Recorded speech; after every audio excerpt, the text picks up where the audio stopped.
अधिकाऱ्याला ठोकल्या बेड्या। भूसंपादनात सरकारचे 73 कोटी लाटले। कलेक्टर अविनाश पाठक जेरबंद।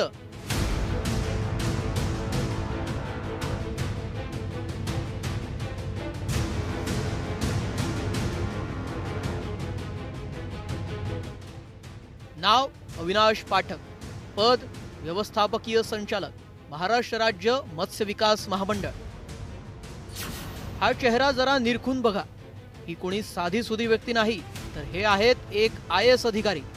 सध्या ते महाराष्ट्र राज्य मत्स्य विकास महामंडळाचे व्यवस्थापकीय संचालक म्हणून नियुक्त होते, पण गेल्या वर्षी त्यांनी बीडचे जिल्हाधिकारी म्हणून काम पाहिलं।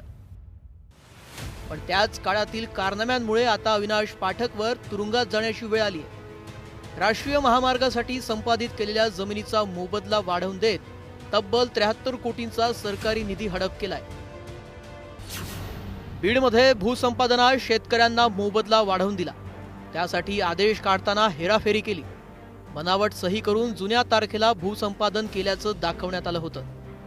पाठक यांची 22 एप्रिल 2025 रोजी बदली झाल्यानंतरही मागील तारखांचे आदेश काढल्याचं समोर आलंय। त्यानं 154 फाईल्सवर सह्या करून तब्बल 241 कोटी 62 लाख रुपयांचा वाढीव मोबदला मंजूर केला होता। त्यापैकी 73 कोटी 4 लाख रुपये खातेदारांना वितरित करण्यात आले।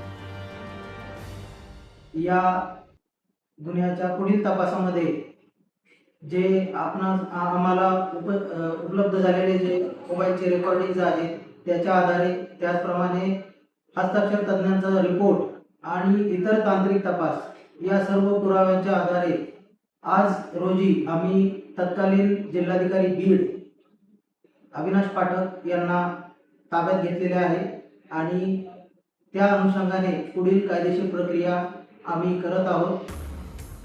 पोलिसांनी सखोल तपासानंतर पुराव्यांच्या आधारे ही मोठी कारवाई केली आहे। 19 नोव्हेंबर 2025 रोजी शिवाजीनगर पोलीस ठाण्यात या प्रकरणी गुन्हा दाखल झाला होता। त्यानंतर SITनं सहाय्यक महसूल अधिकारी आणि कर्मचाऱ्यांना अटक केली होती। पुढे 3 जानेवारीला पोलिसांनी पाठक यांच्या सह्यांचे नमुने घेतले। 122 शेतकऱ्यांचे जबाब, आरोपींचे सुमारे 2500 कॉल रेकॉर्डिंग्स आणि आवाजाचे नमुने तपासण्यात आले।